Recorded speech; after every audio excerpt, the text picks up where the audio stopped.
মধ্যপ্রাচ্যে নতুন করে খেলা শুরু হয়ে গেছে। এবার কাতার ইসরায়েলের বিরুদ্ধে একেবারে সামরিক অ্যাকশন চেয়েছে আমেরিকার কাছে, তেমন খবরই গণমাধ্যমে চাউর হয়েছে। এর মাঝে আরেকটা খবর সামনে এসেছে যে ট্রাম্প নেতানিয়াহুকে হোয়াইট হাউসে ডেকেছেন।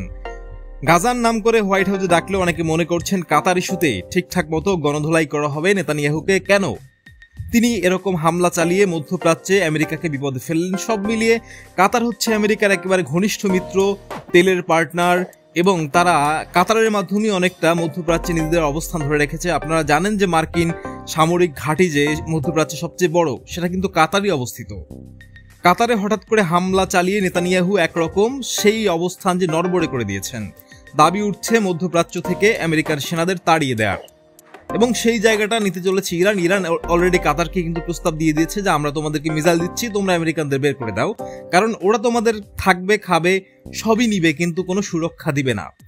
কাতার সেই প্রস্তাবে রাজি না হলেও আরব নেতাদের ডেকে, মুসলিম নেতাদের ডেকে একরকম একটা বড় জমায়েত করেছে, এবং তারা সবাই মিলে আমেরিকা এবং ইসরায়েলের বিপক্ষে অবস্থান নিয়েছে, এবং আলাদা করে আরব ফোর্স নামে বা ইসলামিক ফোর্স নামে একটা ফোর্সও গঠন করতে চাচ্ছে।